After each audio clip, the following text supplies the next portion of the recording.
All right. So, Cringe. So we need to welcome to our podcast.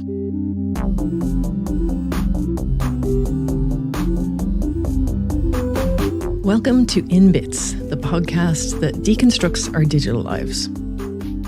I am Dr. Nicola Fox-Hamilton. And I'm Dr. Liam Challoner, but please just call me Liam. Yeah. We are both lecturers in the Institute of Art, Design and Technology in Dún Laoghaire, or IADT. And we both teach cyberpsychology on our master's program, and I teach it to undergrads in a certificate program. So this is a topic that we are really, really interested in. Let's start with why we're called In Bits. What does In Bits mean for our non-Irish listeners, Liam? So in bits is an Irish colloquialism, and it's often used to describe someone who might be in bits or in pieces if they're feeling a bit delicate or hungover, right the way through to when we talk about it from an online setting, it's the little pieces of ourselves that are spread across the internet. So the little bits of ourselves. We typically, when we're saying I'm in bits about something, we mean that we're either wound up about it or it's something that I need to just get off my chest. Exactly. We're in bits about a lot of things about how technology is talked about, and particularly in terms of our psychology. We wanted to start it because there's so much noise out there about cyberpsychology. It is such a fascinating topic. I mean, we're biased because we teach it and we love it, but it really is like there is just so much interesting research out there, and it is not getting shared with people a lot of the time. And there's a lot of moral panic, which we're going to talk about lots today, about this topic.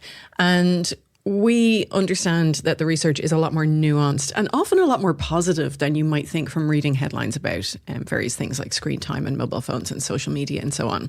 We feel like there's a big gap in our field about how technology is actually impacting on us and what, if any, links there are with well-being in particular. The podcast is for anyone who has kids of their own, anyone who's curious about how technology impacts us and our well-being, as we've said, whether what we do or what we might do is impacted because it's in an online space, and what are the potential risks of being online, and again, the balance in terms of some of the benefits we do get from our tech use. Yeah. We will try and find positive things. There are some. There definitely are some. So this topic, we're going to talk about moral panic, about technology use. We'll look at how that's driven by media reporting. We will be discussing like a little bit the idea of addiction, so content warning for that, but not in any great depth, and not particularly around drug addiction and things like that in any depth at all. So first of all, headlines around screen time. So I collect headlines. Liam has to look away from the screen now because I'm going to play a game with him about which one of these are real and which one of these are fake. Okay. So my favorite all-time headline, this one is really, you'll have heard me talking about it, is that children are tech addicts and schools are the pushers. So this is the level that we are talking about for these kinds of headlines. That one was from The Guardian in 2018. But let's see whether you can guess whether the following ones are real or fake. Not even contouring can save you. Selfie takers overestimate their own attractiveness and are seen as vain. Fake. Nope. Oh. That one is real. Oh, okay. Emoji is dragging us back to the dark ages, and all we can do is smile.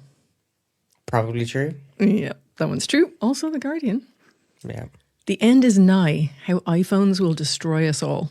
That has to be true. There's too much fear. That one's fake. Oh, God. It's the end is nigh. It's biblical, which is, yeah. I made it up. I was like, maybe this is too much, but no. I kind of like it as a headline. What about it's digital heroin, how screens turn kids into psychotic junkies? No, that's going to be true. That one is true. That one is from the New York Post. My son is a violent video game addict. He'd rather be dead than not game. True. Yep. New York Post again. It's a classic. Are we creating a generation of narcissistic monsters? True. Nope. That one's all of my own creation, although I have found similar ones. Selfitis, obsessive taking of selfies, a serious psychological complex. I'm going to say true. Yeah, it is. Selfitis. They do love making up terms. Giving your child a smartphone is like giving them a gram of cocaine, says top addiction expert. Oh, I know that one's true. Yeah, I know it is, unfortunately, from The Independent, 2017. I want to talk more about that one. That's also one of my favorites. You've probably heard me talking about it before. But How would that study have been conducted? That's the end of the true and fake bits, by the way. Okay, You I can open your eyes again. You were like, don't look at the screen. I'm like, I have no impulse control. I can't do that. I was like, I'm already cheating as you started to scroll. I was like, just close your eyes.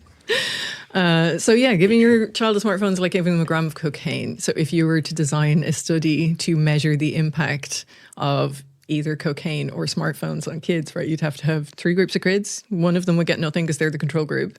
One group of kids you give a smartphone to and let them off on them. And then the other group of kids you'd have to give a gram of cocaine to see what the difference was in their behavior between those groups. So clearly, ethically, that was never going to get approval, you would hope, and has not been conducted.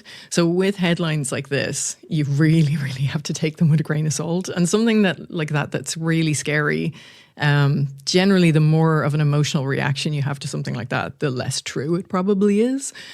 So I want to talk more about moral panic. So moral panic is basically where you've got these instances of mass fear, and it's based on either false or exaggerated perceptions that either a group of people or a behavior or the use of a type of technology is kind of deviant and poses a threat to society, and particularly to the moral order of society. It's fostered by mass media, and it's often exploited by people who are moralists or politicians or kind of thought leaders in the area, etc., often to make money from it. But there's been loads of moral panics through the years. It goes way back to Plato saying that writing would engender forgetfulness in the minds of men. There were lots of worries about trains, that they'd that trains would, I can't even say that word. Asphyxiate? Yes, that is the word. Women in particular, because our wombs would fly out of our bodies. So there's been loads of these, and we are going to focus on the tech ones in particular. So we've moved on in recent decades from worrying about women to worrying about children. And so we're going to focus on the tech panics, and most of those are around kids, or a lot of them are around kids. Tech panics can be driven by real concerns about change. People are uncomfortable with change, particularly change they didn't grow up with. But there have been lots of other kinds of moral panics as well about different things like McCarthyism, about communism in the US, the satanic panic. And at the moment, there's a big moral panic about trans people, trans panic. They're unfounded. They're very much based on fear and not evidence, and they do cause harm.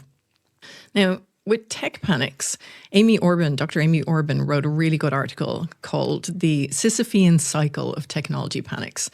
And she talks about how similar past technology panics about novels or TV or radio and so on, when we look at them now, we laugh at them because they seem really ridiculous. The idea that radio was stopping families from talking to each other because they were all sitting around the radio listening to this, and kids in particular didn't want to talk to their parents anymore because they were more interested in hearing stories online or on the radio. And the same with TV. Everybody was absorbed by the TV and not talking to each other anymore, etc. And they were being influenced in negative ways. It was causing an increase in violence. And we kind of move on from those without resolving them, usually. Nobody worries about radio now, for the most part. People don't really worry as much about TV anymore. We move on to the next technology that comes along, which is the internet and games and social media and phones and so on now.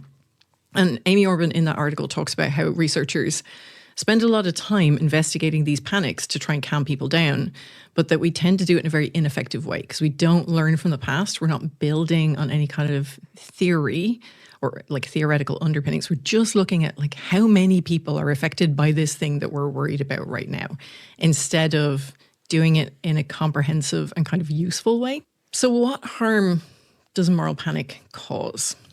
So it scares parents into thinking that everything their kids are doing online is going to harm them. It creates this societal discourse about negative use. It becomes very centered around negative use and harmful use.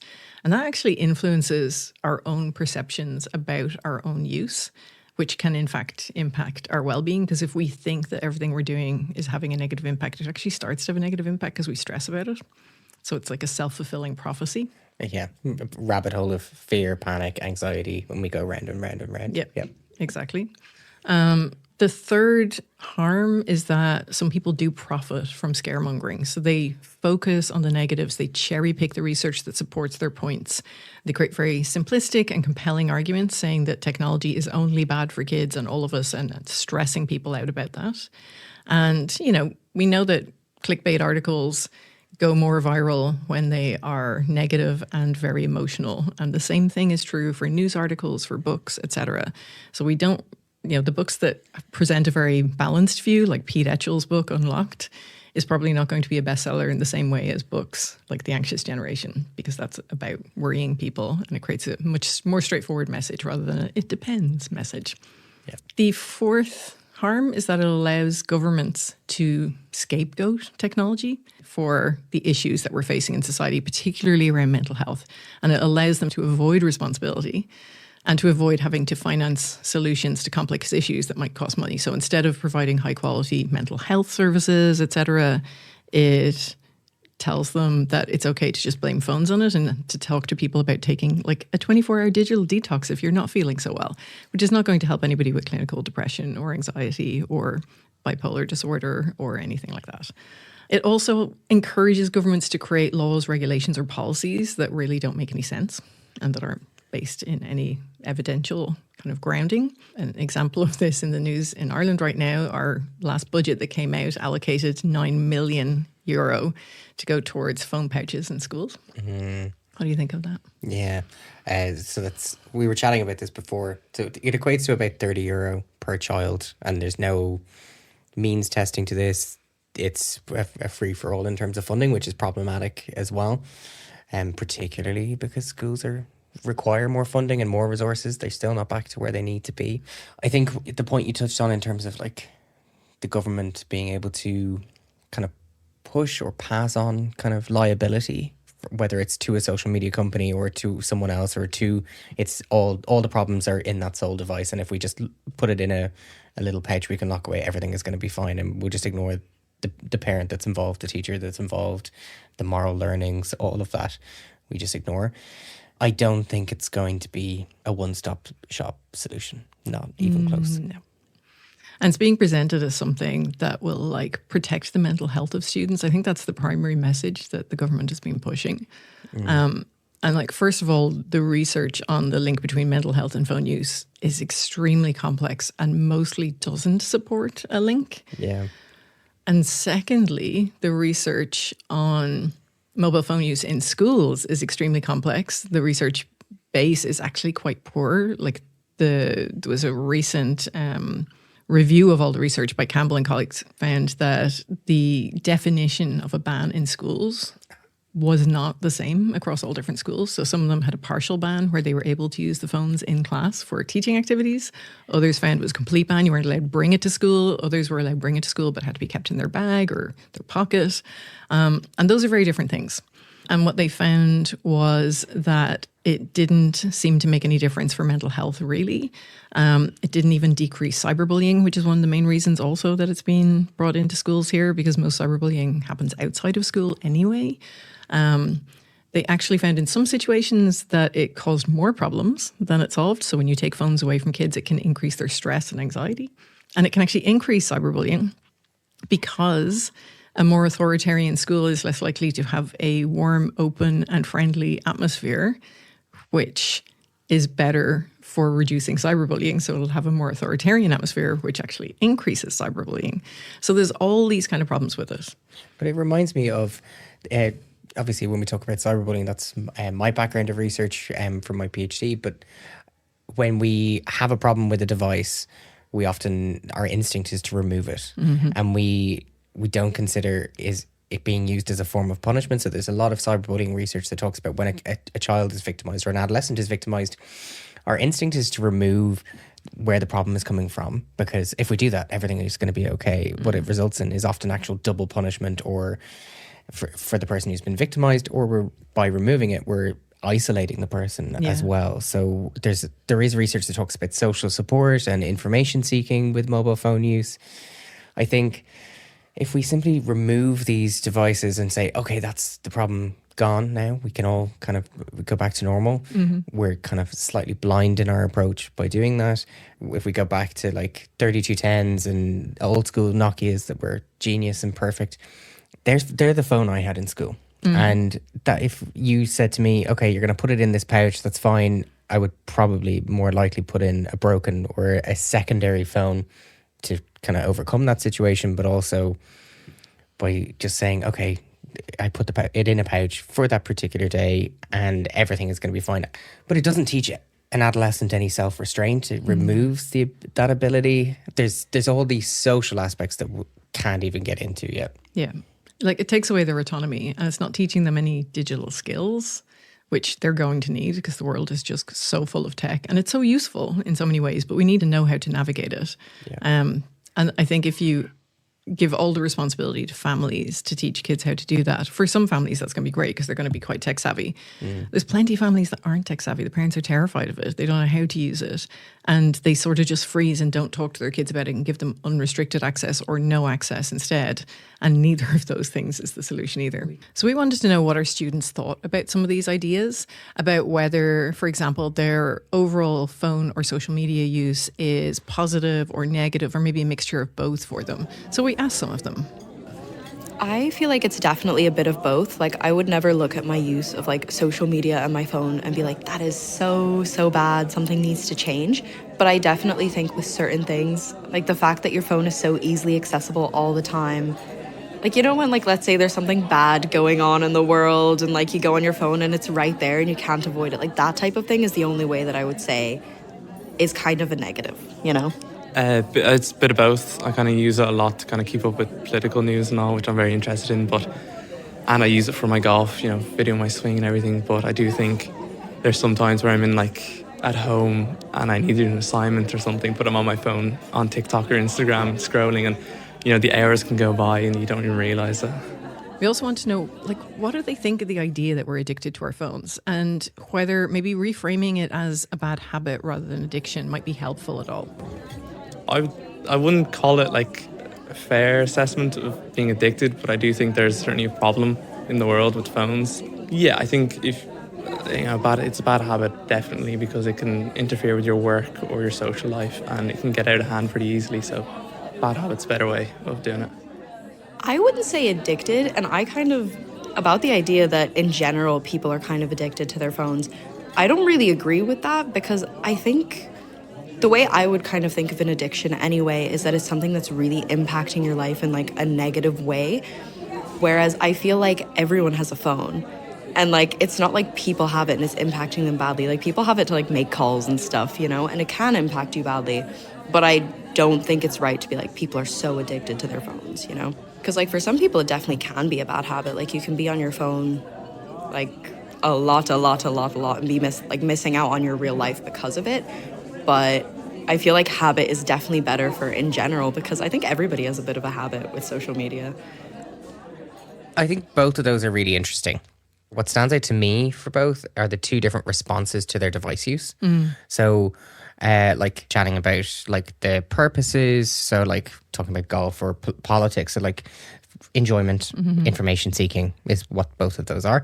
And then when he's talking about like assignment work or other pressured spaces, the kind of distraction element that can occur with phone devices, which I think is realistic.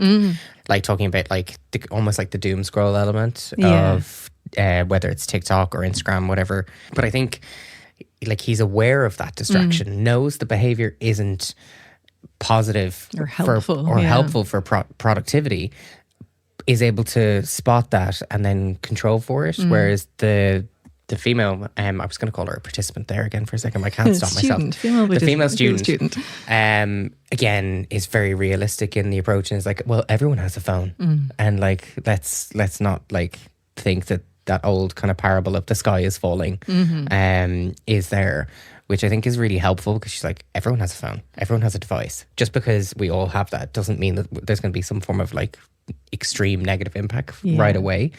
And like it's really interesting, they both talk about the benefits of their phone use, which just gets ignored so much in the overall conversation. So if we start taking this stuff away from people, we're also taking away those benefits from them as well, which I think is a really big problem. We asked our students what they think about phone bans in schools or social media bans for under 16s. I don't think it's a good idea, but the reason I say I don't think it's a good idea is because I just don't think it would work. And the reason I say that is because when I was in school, we weren't allowed to have our phones hypothetically, and it was like, oh, if you even have it on your person, it would be like taken away and everything. And everyone would just use their phones in class because you would just find a way around it. And I feel like it would also possibly make people more inclined to actually just start going on their phones more. So I feel like it would probably just be better to kind of maybe just introduce earlier on, like in education systems, kind of about like phones and like using things responsibly, as opposed to being like, let's just ban it completely. I think it'd be better if you did it for kind of 12-year-olds and under. I think maybe when you go into secondary school, then they're allowed to have phones, you know, because you see the government spending €9 million on pouches to stop people on phones. And, you know, so it's obviously a problem, but I think there's better ways of handling it. And I think, especially in secondary school, you know, you need to have contact with your parents for lifts and everything and talk to friends. So. But that comes back to the points I was making earlier in relation to the cyberbullying research, and when you take away a device from a young person who's been victimized, which is an automatic response, it results in double punishment, which has that impact. But if you can actually connect that back into the phone pouches, and you see two different perspectives of the phone pouch again. I don't know whether that's a gendered experience, but they're both quite balanced. They obviously don't agree with the kind of the funding and the incentive behind it, which I can understand.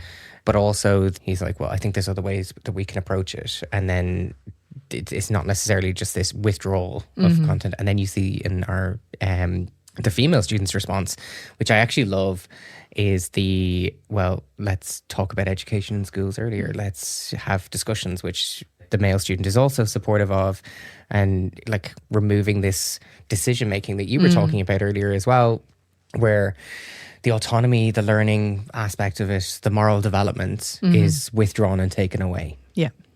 What did you think about, like, where she was talking about her experience of, well, we're just going to use them anyway? Yeah, I figured, like, the more you try and ban kids from doing something, the more interesting it is to them. And so if you try and ban it, there are always going to be some students that will try and find a way around that, just for the sake of trying to get around the rule.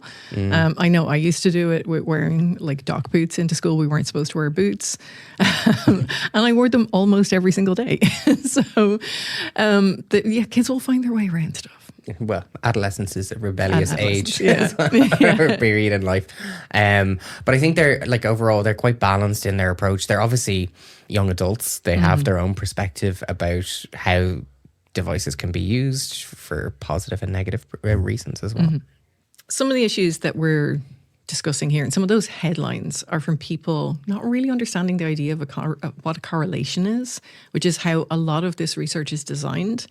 And you're the research methods person. Do you want to describe what a correlation is? Yeah. So a lot of people confuse causation and correlation. So causation is something, a variable has a direct impact on the other. So No, it doesn't.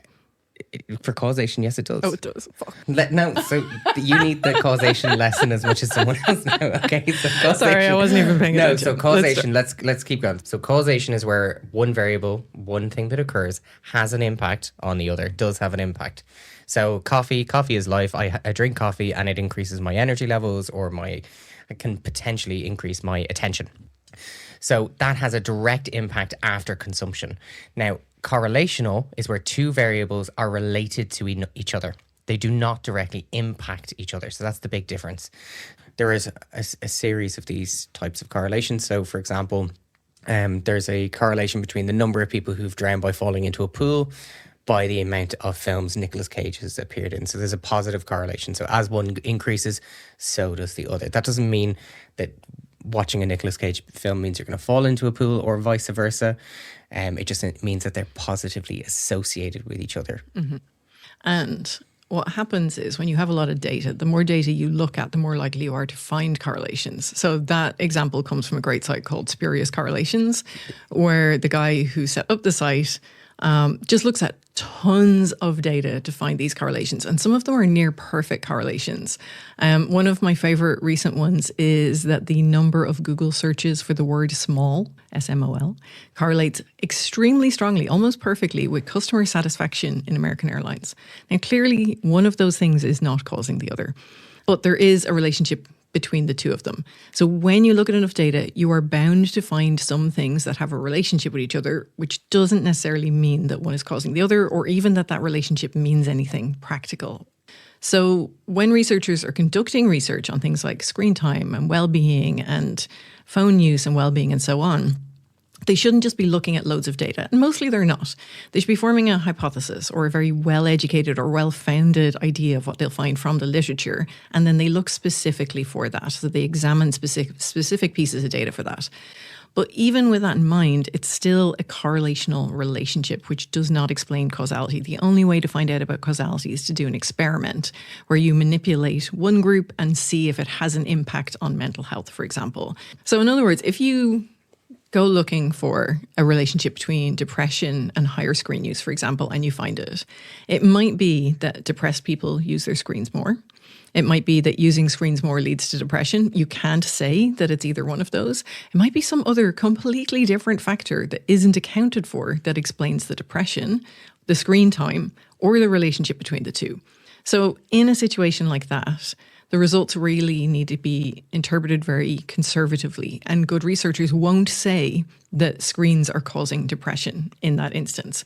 But a lot of PR releases about research, a lot of news headlines about research will say screens causing mental health problems in children or young people or adults or everybody. And that is a huge problem with the way that a lot of the research is reported, I think. But the problem with that, so once that has taken place from a researcher perspective or from a psychologist perspective, where we know a concept like you've mentioned a couple of them, like depression, well-being, general mental health, they're far too complex to just solely be impacted by one thing. Yeah. There's too many individual factors for a smartphone to have a direct negative causational impact on our well-being overall, because our well-being is composed of things like our sleep, our relationships, our friendships, our family, our diet, the amount of hydration we have. It's far too complex to just say, yeah, smartphone evil and bad. Mm-hmm. And unfortunately, if a parent reads a headline like that in terms of the moral panic, they're not sat in a 2-hour lecture talking about this topic. No. Their instinct is to go, okay, this person has gone and conducted research or has consulted with researchers and has come to this conclusion, and they're providing me with that information, and don't necessarily always skeptically or critically think about, is this the case? Is this true? Can I actually rely on the information I'm reading? Yeah. Also, spoiler alert, you just ruined the rest of the episode. Oh, that's awesome. Scrap all my notes about what else impacts well-being. I think it's really interesting because I've been interviewed for quite a few articles on digital well-being or problems with phone use and so on. And I tend to take a very balanced view, and I'll talk about these issues with research. And then the article will come out, and the good reporters will give a balanced view in the article. They'll have interviewed somebody else who talks about the negatives, or I'll have talked about the positives and negatives, and they'll talk about both. But I have had quite a few occasions where I gave an hour interview to a reporter, and an article or a piece comes out, and there isn't the slightest mention of the interview at all, or of any of the positives or the issues with the negative research or so on. And that is a choice that someone is making to make a one-sided clickbaity article that's going to scare people instead of a balanced one. And I think that's a real problem. The salacious cells, like the old concept of sex cells, is still relevant in a salacious or a highlighty, grabby article. And we see it in its big, bold print, and we go, oh my God, I have to pick this up and read this, and now I need to share this with all of the other people that I know. Yeah, I know. It is a problem. One of the things I want to talk about in the context of moral panic is the idea of screen time and addiction. So there's two issues here. One of them is with the idea of screen time, and the other is the idea of screen time and addiction being a thing. So there's a bit of a problem with how addiction is conceptualized in terms of screen time. It's pathologized. We tend to pathologize a lot of digital behaviors in a way that we wouldn't with offline. But I found a fantastic paper last year called New Form of Addiction, an Emerging Hazardous Addiction Problem of Milk Tea Among Youth. It came out of China in 2023. And it was published in the Journal of Affective Disorders, which I find surprising. And basically what they looked at was milk tea, which is a specific Asian kind of drink, has been experiencing a lot of growth in China, a lot of popularity in China, particularly among young people.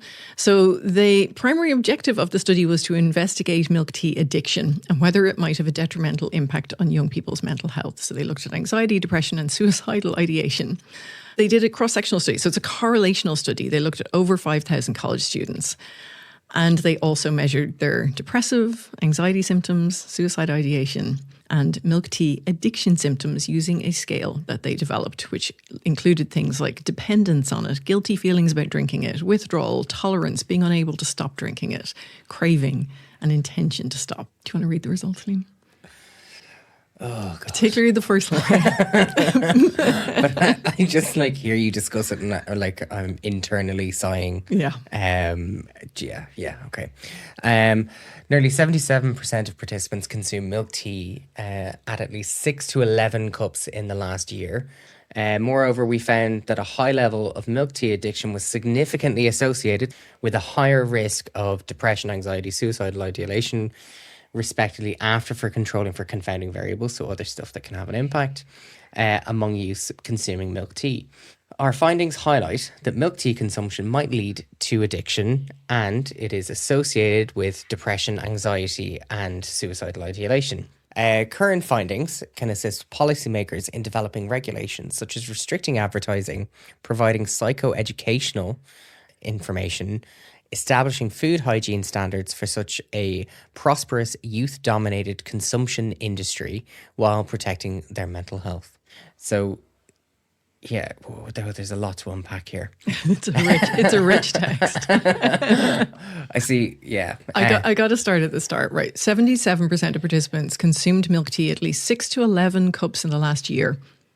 Yeah. That's 1 cup every 2 months to less than 2 cups every 2 months. My first question would be, is in the last year, is that a typo by the researchers? No. Because I'm already questioning them. No.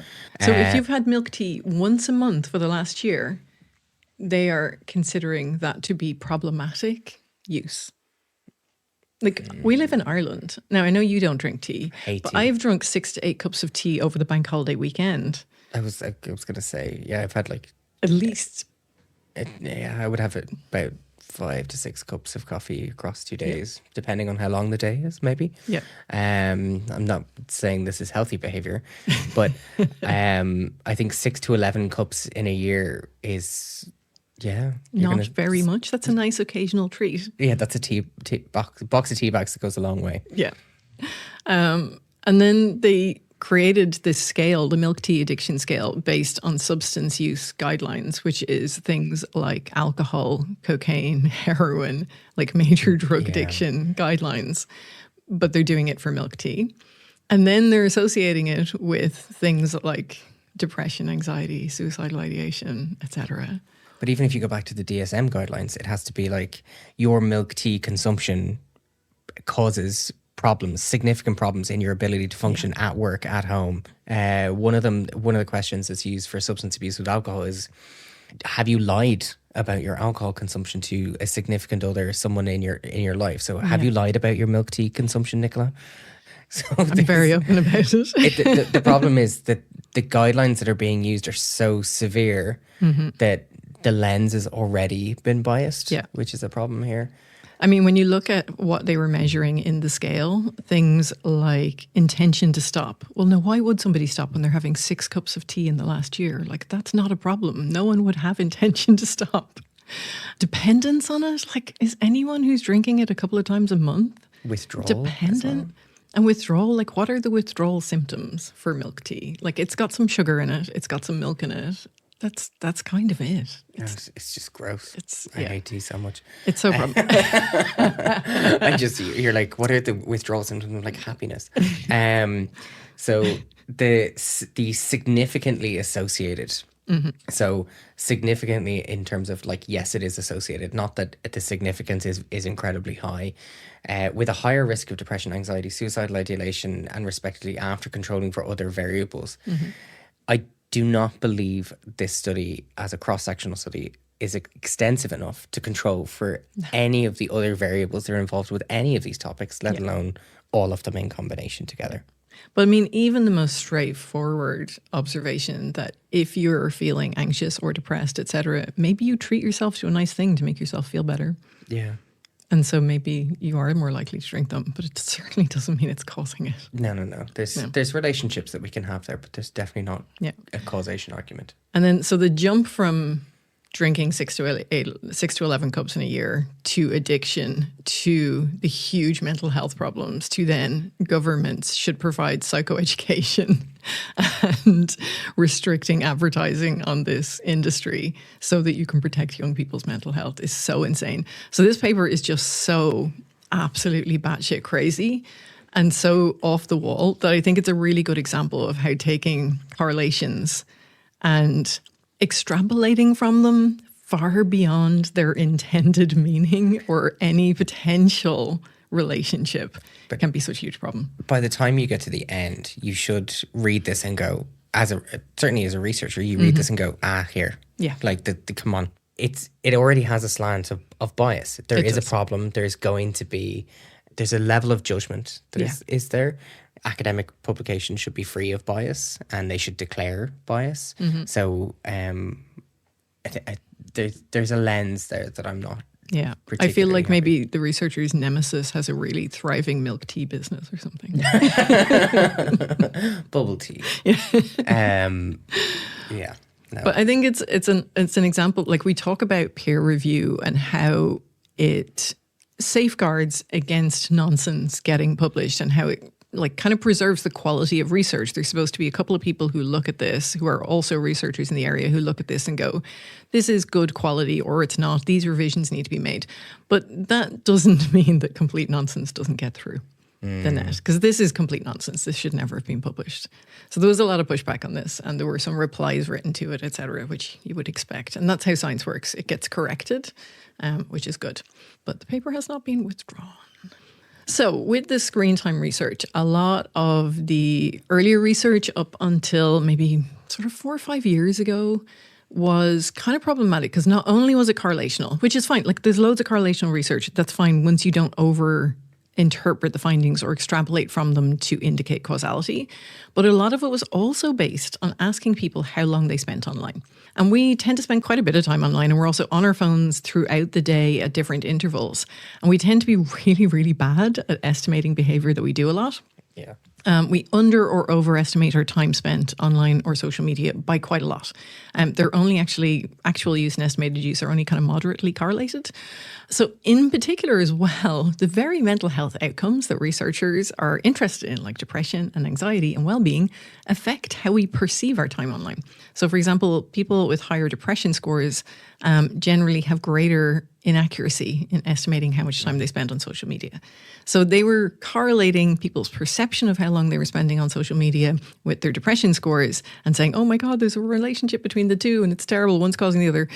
And those relationships are so much stronger than actual use and any mental health issues. So there was a huge problem with a big body of research. And then once we found out that actual use with screen time use, for example, on phones, it's quite easy now to measure actual use. Then the research started to find much smaller findings and much less impact. But there are still lots of people talking about that old research as though that is the quality research and that's what we should be looking at. And actually, we really need to move on from that research. So that's a huge problem. So what you might find surprising after all those headlines is that actual technology use seems to have very little relationship on well-being overall. So this is across the general population.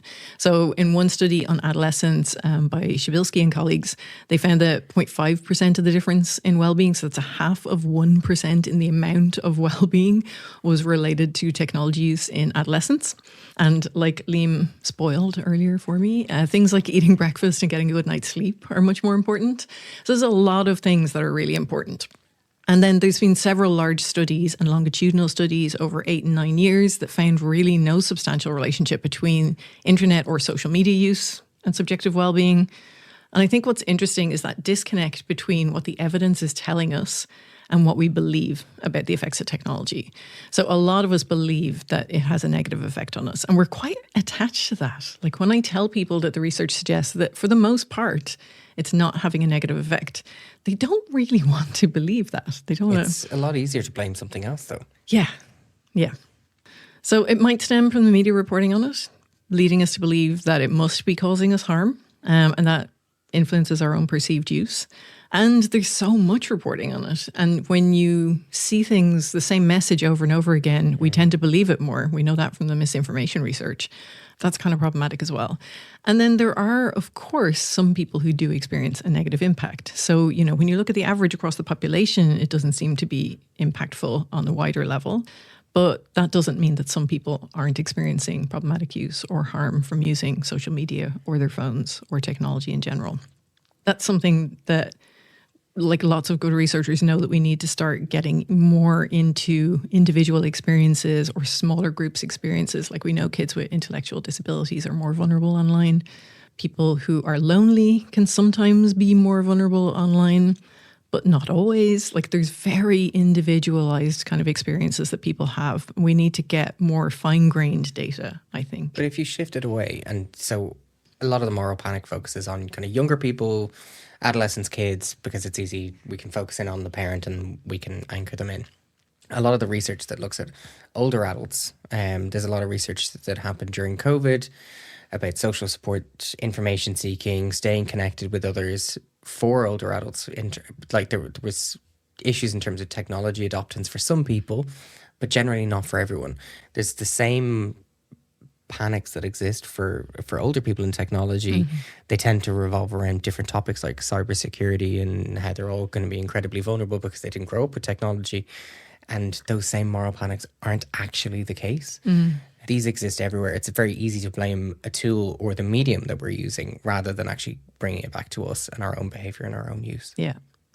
And actually, Dr. Linda Kay, who's a fantastic researcher in the UK in the field of cyberpsychology, recently wrote a really interesting piece on her blog about technological determinism, which is the idea that technology happens to us rather than allowing for the fact that we might have any agency over how it influences our lives or how we use it, and that we'll just simply imitate risky behavior or the online world will directly cause us harm without understanding the agency that we have and the freedom that we have as humans to use technology in ways that meets our needs and that actually benefits us. So I think that is the perfect example of my TikTok use versus your TikTok use. Which one of us is using it to benefit us? My TikTok use is, no, I can't. I don't have time for another social media platform. Yours is, you now have a send to Liam button on your TikTok, which I think is just genius. You're well and truly trapped. But I think that tells you how much I use it for educational stuff, because I'm always sending it going, this would be really good for that class on such and such a thing. Yeah, but it's still your uses. You're influenced by the tech more than I am. Yeah. TikTok's great. I love it. It is, but I don't have time for any more. And that's very much an active decision I make to not engage and let you do it all for me. Yes, exactly. Like another thing is the concept of screen time. So I talked about how screen time and addiction, both concepts are kind of problematic, especially when you put them together. But even the concept of screen time, which we hear about so much, is meaningless. Like, what are you doing on your screen? So I often talk about like the difference between a kid watching an educational cartoon for 10 minutes while their parents grab a shower to a kid watching 10 hours of unboxing videos every day. Like clearly those two things are different. A kid spending some time talking to their grandparents via Zoom because they live in a different country versus a kid watching hardcore pornography. Two very different things, even if they're spending the same amount of time doing them. So the idea of screen time is ridiculous because we do so many different things on our phones and through technology. And a lot of the scales that have been set up to measure problematic use, like it's just, it pathologizes really normal behaviors. So it talks, some of them talk about, do you use it to escape from your worries for a period of time? It's like, yeah, who doesn't do that? Whether it's phones or TV or, I don't know, making a jigsaw. Like we all do things at times to just relax and de-stress. Create a cognitive shift. Like Yeah. I think whether it's gaming or you're going to watch an unboxing video or like I catalog stuff on Instagram in terms of like gardening or other hobbies. And I'll do that, or like home renovation stuff. And I'll do those kind of things. And then I'll switch back to whatever I was doing. And sometimes they're a distraction and I shouldn't have been doing that and I should be trying to be more productive. Other times I'm just like, oh, I'm done for the day. I just need to chill. There's also the idea that we need to be productive all the time, which is insane. Most people cannot be, and I certainly cannot be. No. But I think there's a lot of pathologizing of like when people used to have hobbies and still have hobbies like gardening, right? Or like stamp collecting or reading, we don't pathologize those even if they do them for ages. So when I was a kid, I used to read all the time. I used to read walking to school. I nearly killed myself a number of times because I walked out in front of cars, or I nearly fell over stuff because I was reading as I was walking. I also used to read at night. So I had a torch and I used to read under the blankets, and then that got taken away, unsurprisingly. And I don't know if you remember, no, you're too young, those glowworms. I think there was a cartoon about glowworms. I don't really remember the cartoon, but I had a glowworm. It was made of glow-in-the-dark material. So if you left it on the windowsill during the day, it would glow at night. So when my torch got taken away, I used to read by the light of the glow-in-the-dark toy. It's no wonder my eyesight is absolutely atrocious now. Completely different experience. I'm an avid reader. I have dyslexia and I struggle. So my mom's solution was, here's every book you possibly want. You enjoy a book, here, go, enjoy, consume.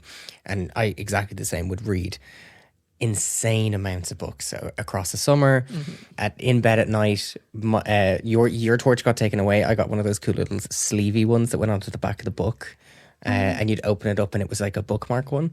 So very different parenting method and style. Well, I mean, it was like 4 a.m. and my torch got taken away. And I had school the next day. Okay, fair. I would literally read for like 8 days straight without sleeping if the book was good. Problematic behavior. But it wasn't pathologized in the same way. Like there was a degree of you do need to actually sleep, but it wasn't like, oh my God, she's addicted to books. We need to get her into some sort of clinical intervention. But we have a positive view of books. Books are used to learn. Exactly. The slant is very, very different. Yeah. But when it comes to technology, it's like, oh God, it must be destroying their mental health because they're doing it a lot.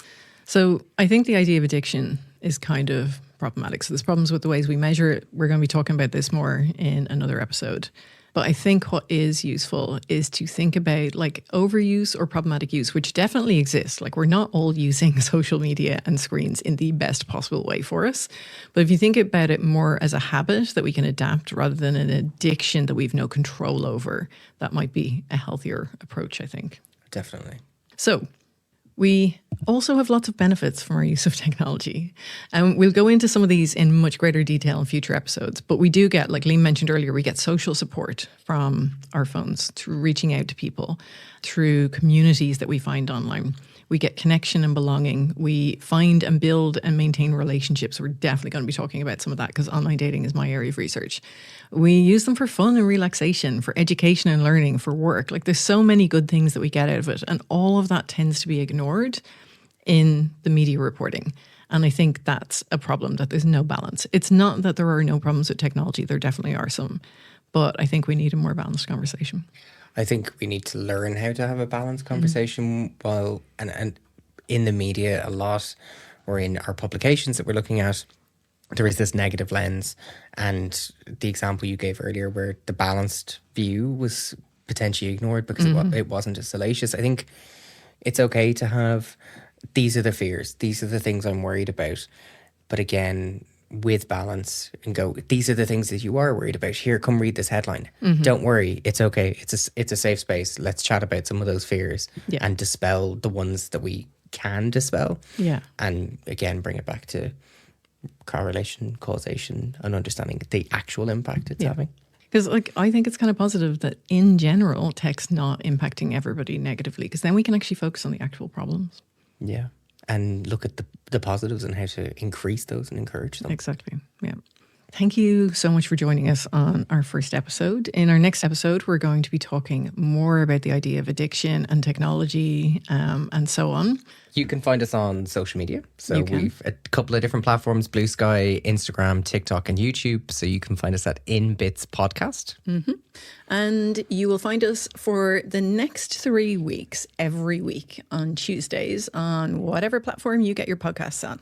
And then after that, for sustainability of our mental health, we will be doing it every 2 weeks. But we'll see you next Tuesday in the meantime. We also really want to hear from you, so please do give us feedback on the episodes, what you liked about them, what you'd like to see, any topics you'd like to cover. We would love to hear from you. Any fun, exciting stories, always welcome. Yes. This episode was produced and edited by Owen Hurley, and thank you to Owen for our fantastic music as well. Thank you all for listening. See you soon.